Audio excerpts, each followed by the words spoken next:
Members, at this time, we are going to hear an update from ERCOT on their most recent long-term load forecast. Chair calls Pablo Vegas, President and CEO of ERCOT. Good morning. We show you registered as Pablo Vegas, representing ERCOT and self, and you are neutral for an update. Is that all correct? That is all correct. Please proceed. All right. Good morning, Chairman King and Vice Chair Hernandez and members of the committee. Thanks for the opportunity to come and to talk a little bit about what's going on with our new load forecast. So today I'm going to give an update, focusing on two components: how the forecast comes together with the transmission service providers in the state of Texas and what they are providing, and then how we have come up with a new methodology to adjust that load forecast to facilitate both transmission planning as well as reliability, modeling, and forecasting. There's a presentation that I'm going to use kind of as a talking point. I think pictures tell 1,000 words, and I think it simplifies this discussion significantly. I'm going to start on slide 5. And while that's being handed out, what slide 5 describes is the overall process by which we create the load forecast in ERCOT. It starts out with ERCOT developing an overall base economic forecast. We use outside inputs in order to get projections on how the economy is growing, populations are growing, things like that. We also look at the electric vehicle forecast plus the growth in existing crypto mining sites, not necessarily new crypto miners, but where we have existing ones that are expanding. And then we offset that with the growth in rooftop photovoltaics, so solar panels on people's homes. That gives us a baseline that ERCOT puts into the process. Then transmission operators, they give us executed contracts with customers who have made commitments to come in and build large facilities in their service areas. And then following House Bill 5066 last session, they also are able to provide us attestations of expected large loads that are going to be coming into their areas. We call those officer-attested letters. And so an officer of the company, from their personal knowledge and conversations with those customers, submits the projection that they're going to be coming to their service area, and they include those letters in their forecast submission to us. We take all of that in now, and that is essentially the transmission service provider provided forecast.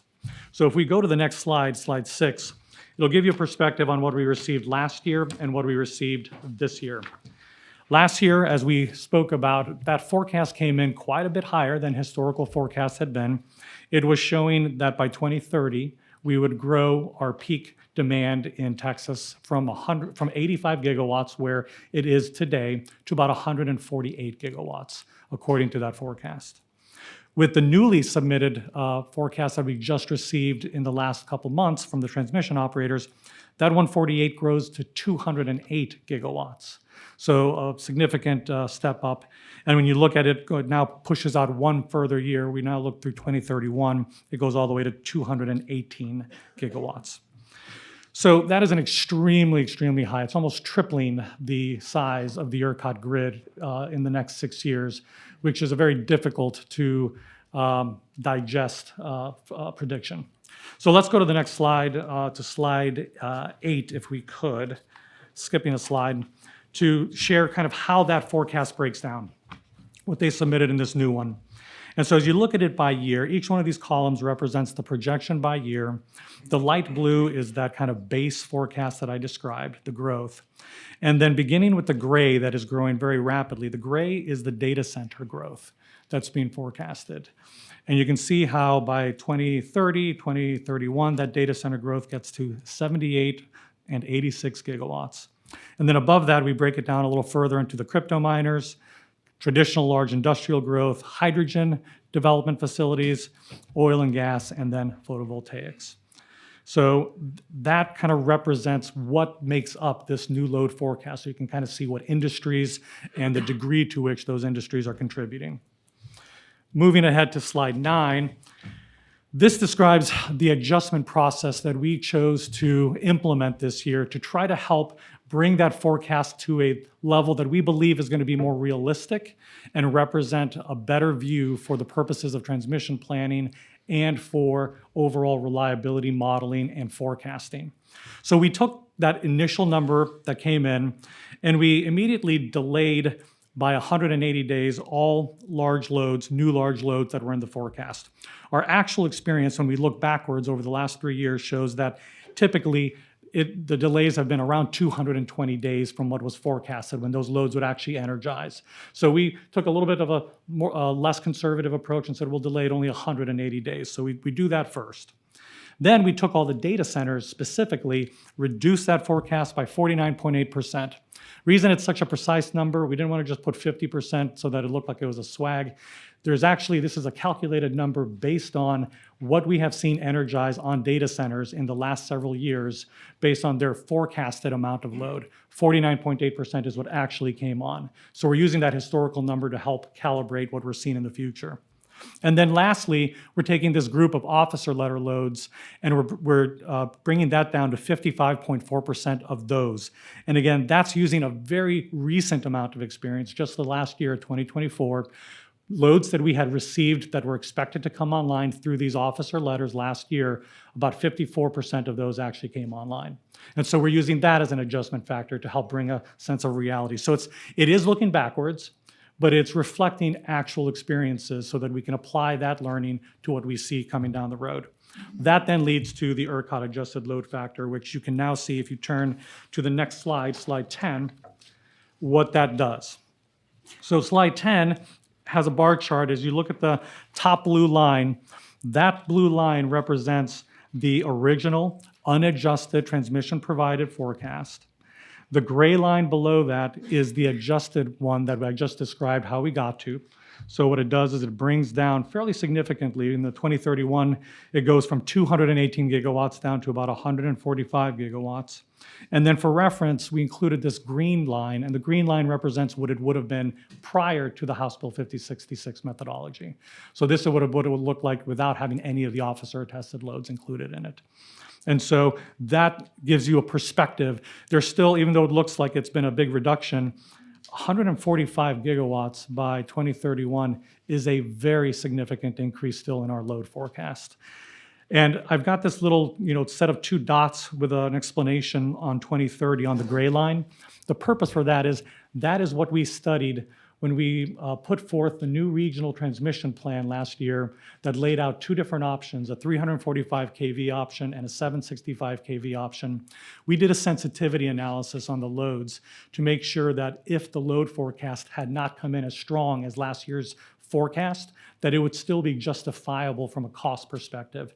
This was the range that we studied. We studied it from about 130 up to about 140 or 150 gigawatts. And so this new adjusted forecast that we're showing still falls into that sensitivity analysis that we did on the transmission plan. So we believe that the analysis that we had put forth last year is still good analysis, even with this adjusted lower load forecast. So if we can then look at the next slide, slide 11, this gives you a perspective then on how it adjusted the loads. The shadows in the background are the original unadjusted transmission loads up at the peaks. And then it breaks down what those numbers would look like with the ERCOT adjustment. And so you can see the biggest impact bringing down those data center numbers to 2030, 2031 being in the 22, 24 gigawatt range. To give you some perspective on that number, McKinsey is one of the top consulting companies. They're doing a lot of forecasting on what they expect U.S. data center growth to be, as are many companies. The forecast range quite widely. They're one of the respected company. They have a forecast that predicts about 80 gigawatts of data center load in the United States by around 2030. 80 gigawatts for the entire country. So our current unadjusted forecast has almost 80 gigawatts of load just in ERCOT. That would be the entire nation's data center development over the next 5 years in one region of the country. That's very unlikely. And so at 22 to 24 gigawatts, we are probably much more in a reasonable range here, representing about a quarter of the country's forecast. This is going to be an attractive place for data centers to develop. Our economy and the rules that we have around it are excellent. So I do think we're going to see that development happen. And I think this still supports a very significant amount of growth in that area. And then lastly, I just want to finish briefly with why this is such an important issue to have a good adjusted load forecast. We use this in critical reliability reports every year. We put together a capacity, demand, and reserve report that shows 5 years out what are the risks of having enough capacity to serve load in the future. And this load goes into that. If it is unadjusted or not accurate, it could show a very dire picture for the reliability of the grid in the future.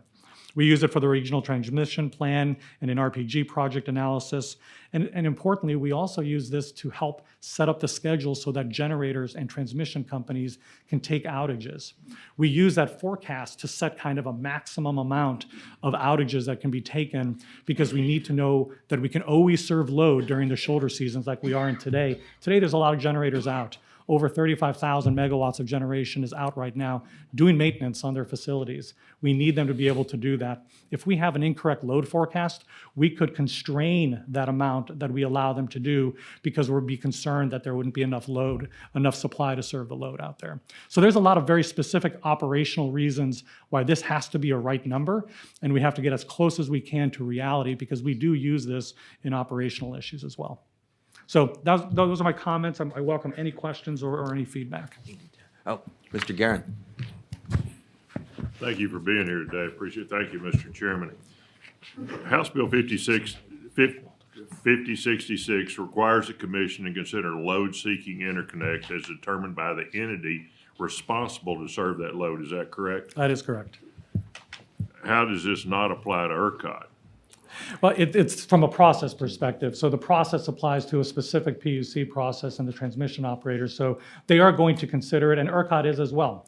We're going to include this unadjusted load forecast as scenarios in our planning to show variations and up to maximum levels like what this represents.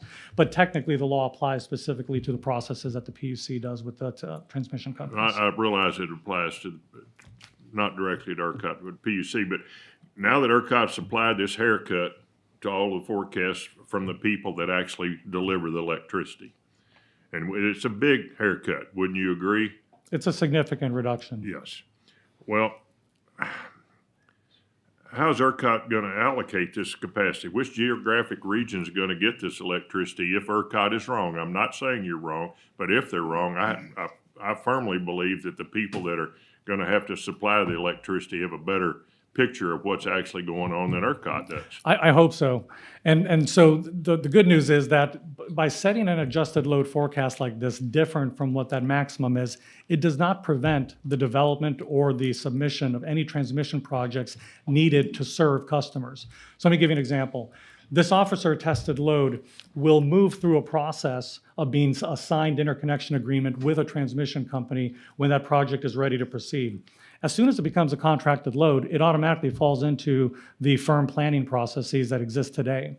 So the minute a customer says, hey, we're ready to move forward, and they sign with the transmission company, it's no longer in this officer tested category. It's now a signed contract, and it goes automatically through into the process, into the planning. But even if that doesn't happen, nothing would prevent the transmission company from coming to ERCOT and submitting a project into the regional planning group, the RPG process, and justifying it that we have a reason for this project, we know it needs to go forward, and then they can go to the PUC and submit a CCN, a Certificate for Convenience and Necessity. So this load forecast doesn't prevent that process at all. It allows that to occur. And so if there is a legitimate firm project and for some reason they're not signing a contract, it still can go through the process and get developed. We're not going to prevent that. I just think that ERCOT is, I guess y'all think you're smarter than the people providing the electricity. It seems to me in this forecast. It really does, because otherwise, why would you even ask them to submit this?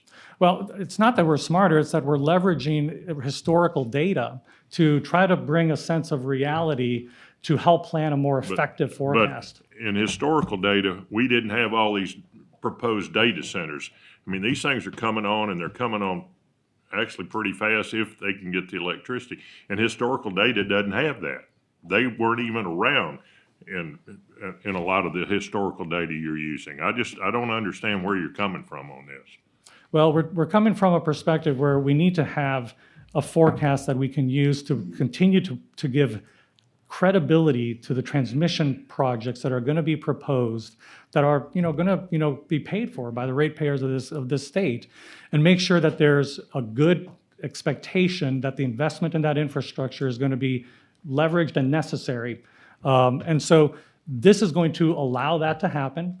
And to the concern that you raised, that if this forecast is wrong, and it could be, it probably is, every forecast by definition is wrong. Probably is. You just said it's probably wrong. Right, all Then why forecasts in are the wrong. world are we doing it? If it's wrong, let's do it right. All forecasts are wrong because you can't predict the future. And so we will be able to adjust this forecast as we see the bill trends actually coming in, and nothing in our processes today, ours or the PUC's, would prevent the transmission company from advancing a legitimate transmission project. Will it Nothing will slow prevent it down? Not at all. I mean, it's at least since 5066 has passed, without push from the legislature, it seems like y'all have tried to slow it down and there's not one word in 5066 about studying.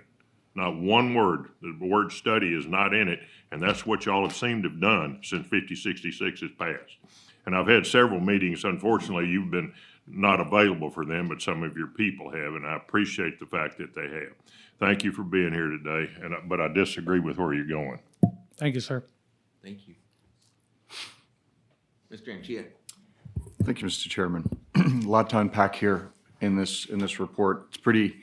It's concise, but it's dense. So I just wanted to walk through some of it with you. Whatever the range is, and maybe if we turn to slide 10, that might be a good way to level set. I'm looking at the trend lines on line 10. Obviously, the blue line, the TSP provided, that became a scary number when the legislature received it. There were some reactions to it, some of which included big government solutions that sought to put its thumb pretty heavily on the marketplace. And so I'll just ask a meta question at the outset. Do you believe that the market forces exist today, absent heavy government involvement, for us to meet load forecast? I do. I think the market as structured today is very well suited to support the growth trajectories that we're seeing increase in the state of Texas. And it's not just the government support functions, it's the fact that we have a very light regulatory environment that enables businesses to put their capital to work here with reasonable restrictions and reasonable requirements. That doesn't change at all in any of these analyses. So I do expect we'll be able to do so. And to, I think, just add context to Chair Guerin's perspective, is that when you look at that gray line, which is the adjusted number, and you compare that to the number from last year, if you recall, last year, the forecast was just a little bit above that. It got to about 150 gigawatts last year, unadjusted. So this year, the increase was another significant step up. What this adjustment does is brings it back closer to last year's, the ones that the transmission companies gave us with their full, unfettered, unconstrained perspectives. So it's just trying to provide some reasonableness to this approach so that the operational issues that are depend on this load forecast can be better supported. Yeah, and I appreciate that because the delta between the blue line on slide number 10 and then the gray and the green is pretty significant. But just by way of recap, you looked at historical trends and you applied a haircut based on maybe double counted projects, maybe projects that were proposed that did not make. And that seems sensible to me, looking retrospectively. Hey, how many projects were in the formula last time? What haircut did I apply in the past? And how far was I off in my projections?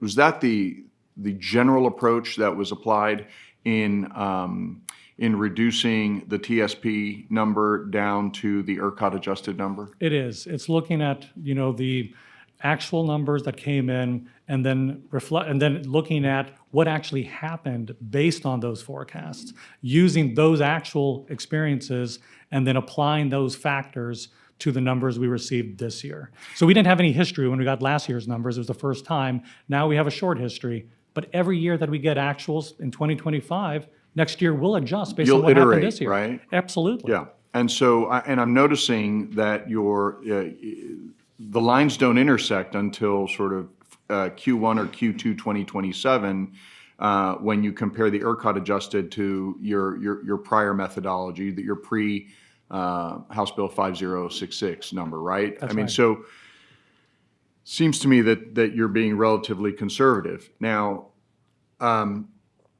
it's still a big number, as you said in your testimony. When you look at that range of 130 gigawatts to 148 gigawatts, that's still a material increase over the baseline that we have today. It's like a 75% increase from where we actually are today. Right. And I'm glad that you presented that range because, as you said, projections can be imprecise at times, and from one year to the next, circumstances on the ground might change. With that 75% increase, however, I just want to tee up a couple of thoughts. It sounds like we're going to need every electron brought to bear in our system that we can possibly find, whether it's from new generation, whether it's from conservation or energy efficiency, new distribution. I know that Chairman Darby's working on. We need to have a more efficient transmission system. We need all of it, I guess, is what I'm trying to say. Would you agree with that assessment? I would agree with that. And we need to retain as much of the generation that exists in this state today to continue to serve our current requirements and future ones. That's a good point, because we have, an older fleet of thermal generation. We can't afford for that to be retired out because of this need to have every electron brought to bear to meet this new load demand. Let's walk through a couple of the strategies that exist that is incenting behavior in the marketplace. Right, we still have a lot of renewable generation that is slated to come online, and those policies at the federal level have, to date, not changed materially. So, what kind of projections on wind and solar is ERCOT considering to provide the electrons that we're going to need for our economy? I'd like to refer you, if I could, within the chart to slide 12, if I could.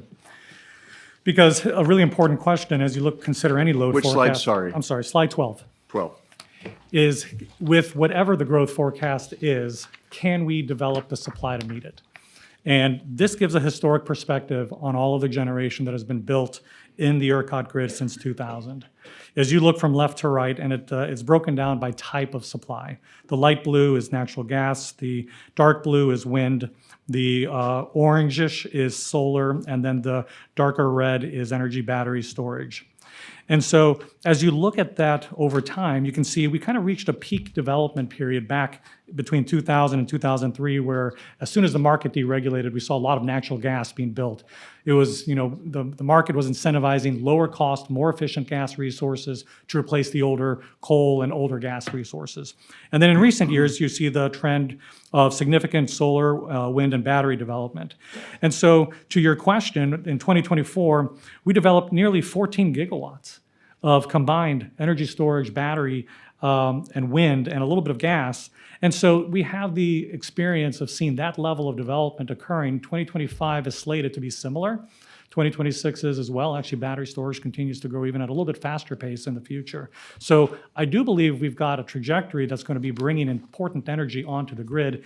And as I've always said, we need to balance it with the thermal resources to ensure we can always deliver reliability regardless of what the weather is. So we have a regulatory regime that anticipates that we'll get a lot more solar, a lot more battery storage that'll help us meet that gap, that 2031 gap that is projected.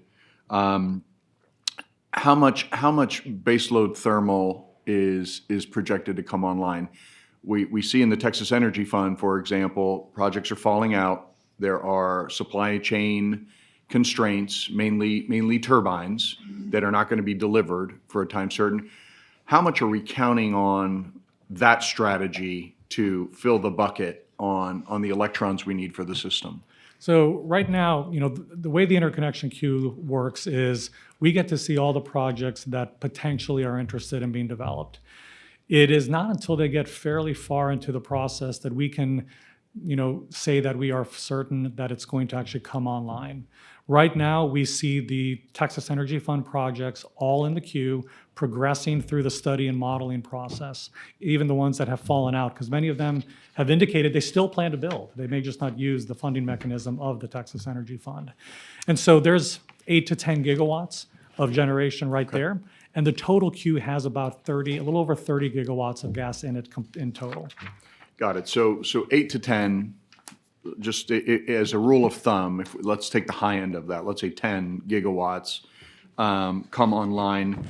When do you think they hit? On that curve, It's gonna be in the- on that increase in slide 10, in other words, we're trying to meet up supply and demand here. Texas Energy Fund strategy, do we anticipate that supply would come online by that sort of the 2031 out years in your projection? Yeah, it's on the back half of this table that we'll start to see the thermal supply being able to be built because of just the fact it takes, the natural time to build it plus the supply chain constraints that are being experienced. So it's definitely in the 28, 29, 2030 years. So maybe we'd get 10 gigawatts in the out years, right? Yeah. What about nuclear? And I'm hopeful it's Sorry. more than, I'm hopeful it's more than 10. 10 is what we can see with, the funding support makes sense that would likely develop. There could be more because as these projects are firmed up, what I think we're going to see is bilateral contracts, basically arrangements between the data centers and the power suppliers Yeah. to actually bring power to the grid in order to support it. They have the money to do so. They want to get speed to market. It makes sense that we would see supply develop through that too. No, I'm glad you made that point. That's a fair point because you may have a segment of the marketplace is like, I don't need low cost of capital. That's not my gating item, as we discussed all last session. Instead, what I need are the right price signals, and maybe the massive arrival of data centers are the right price signals that you need for a project to have an off-taker or a series of off-takers that would allow you to go get financing from a bank or a bank syndicate to then build your project. I think that's a really good point. So 10 10 gig and hopefully more as the data centers are firmed up. 10 gigawatts and hopefully more once the data centers come online. Is it your, I have a bias in this discussion and I wonder if you share it. My bias is that, hey, Texas is uniquely positioned to get the lion's share. I want all of it, but if not all of it, I want most of all the data centers and other investments coming to the state. I want to catch it all, right? And in order to do so, the one big gating item is, can we get them the electrons that they need to come here? Because this could be as powerful as rural electrification in its impact, to the Permian Basin, by way of example, to rural areas where the batteries and generation are going to come.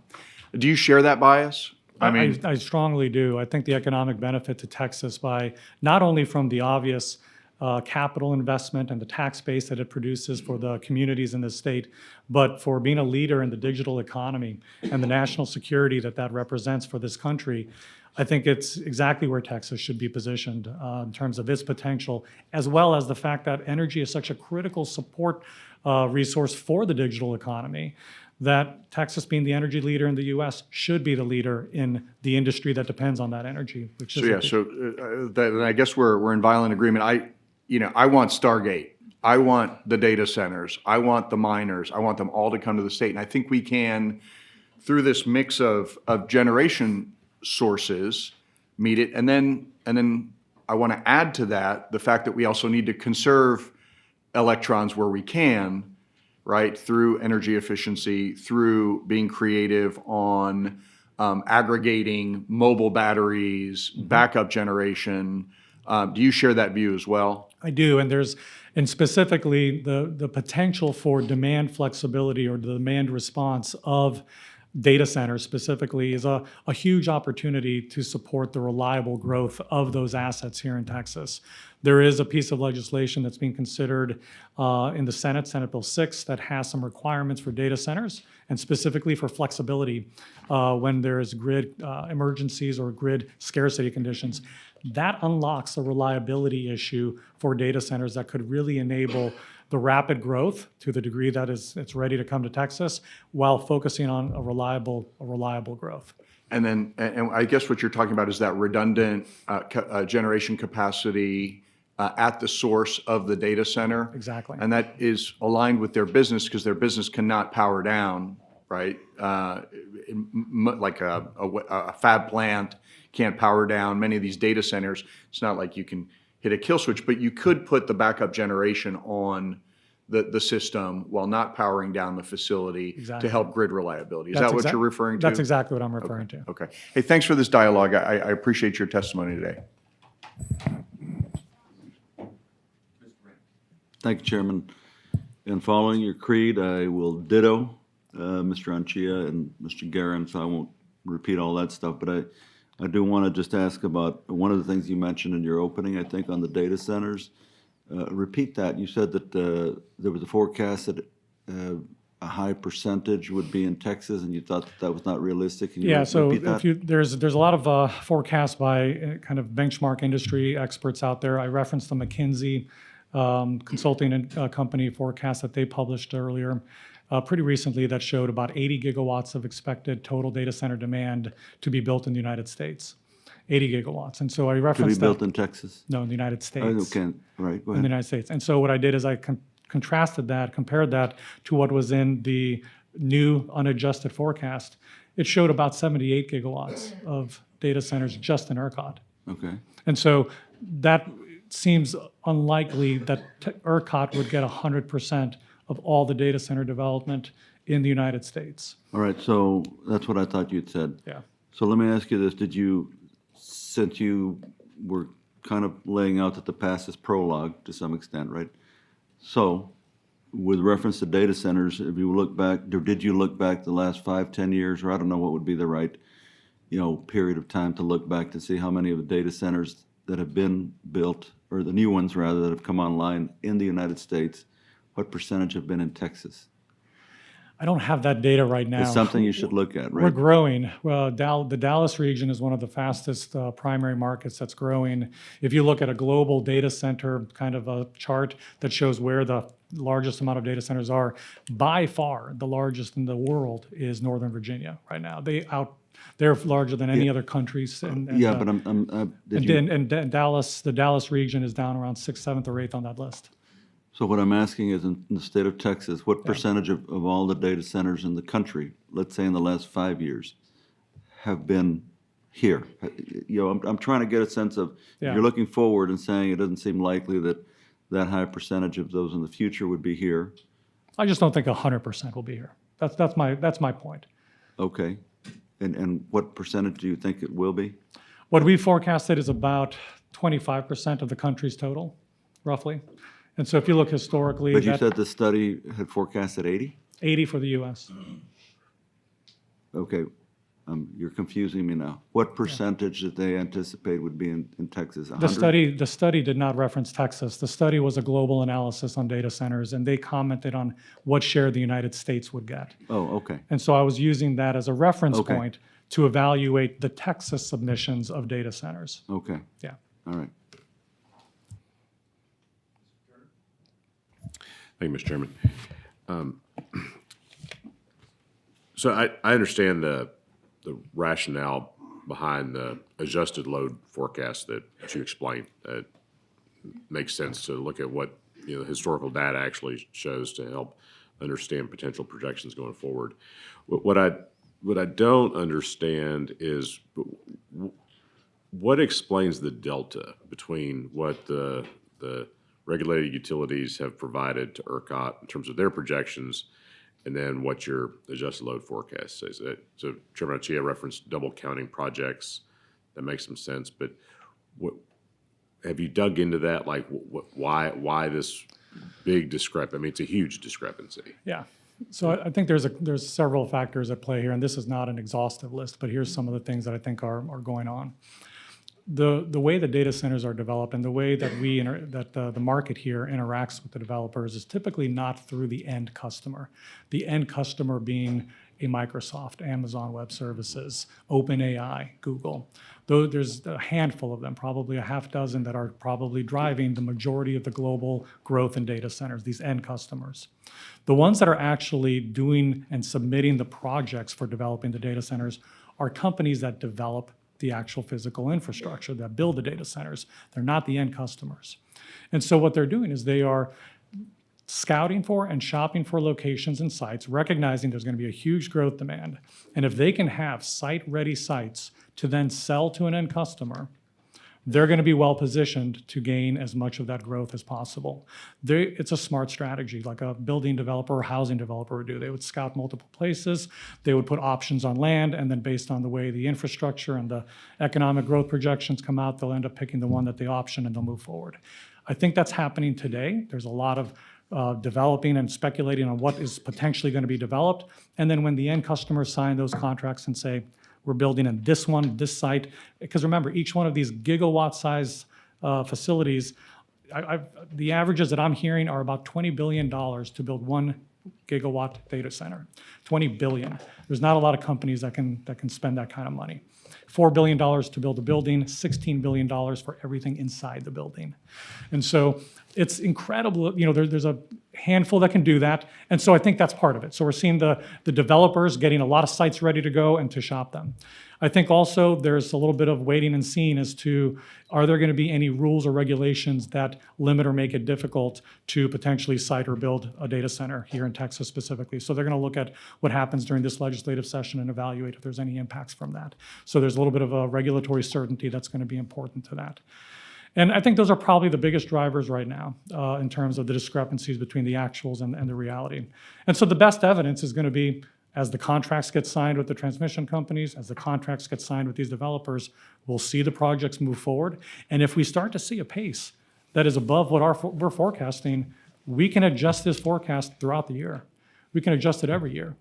And so I don't think we're going to fall behind on being able to support this. What we don't want to do is put a number out there that makes it look like the ERCOT grid is going to fall off a cliff when we don't see the evidence yet to support that. And so that's what we're trying to do to make sure that we bring some reality into based on historical experience. Okay. So if I understand you, so the data center developer, say, is scouting different locations, and maybe they're scouting a location in Dallas in the Encore service area. Then maybe they're scouting one in Houston in the CenterPoint service area, and maybe one here in Austin Energy's service area. And maybe they're scouting some in Northern Virginia as And well, Oregon, and yep, absolutely. elsewhere. But for purposes of ERCOT, that example, that project is potentially being counted 3 times in the scenario I just described. It Is could that right? be. And then it may end up going to Virginia. That's right. That's exactly right. Okay. And that's probably a big explanation as to what we're seeing right now, part of it. Okay. So is the discrepancy or the delta between what the bill calls for and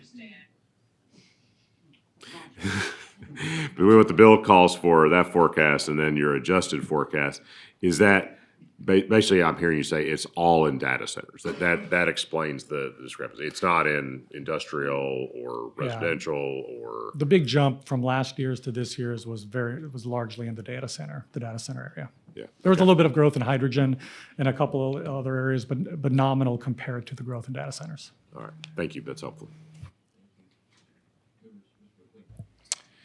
Thank you, Mr. Chairman. Thank you for being here. Is there anything from a policy perspective or from a legislative perspective that is hampering the grid and our ability to meet this demand? Or is there anything that you need out of us? No, I can tell you that, I like that answer, no. nothing hampering it. Next question. But Do you sleep at night? No, I'll let you finish the answer there. It really would be helpful, that provision I mentioned around kind of requiring a data center, if the grid were to get into an emergency condition, to be able to request the data center to run off their own backup gen. So not turn off their facility, but to just run off their own backup. That's a really important reliability provision. Do you have coordination with TCEQ with that ask? We do. We've Okay, been talking with because them about that and around the I permitting think issues. that I hear a lot about willingness to come offline, but concerns about going on diesel backup generation and requesting a waiver. So I guess a coordinated effort there would be appreciated, I think, by the marketplace and by us. So, Absolutely, and we're also contemplating what does the federal EPA need to help on that front as well, because there's federal EPA considerations too. all right, thank you for being here. Thank you, you. Mr. Chairman. I'm good. Thank you.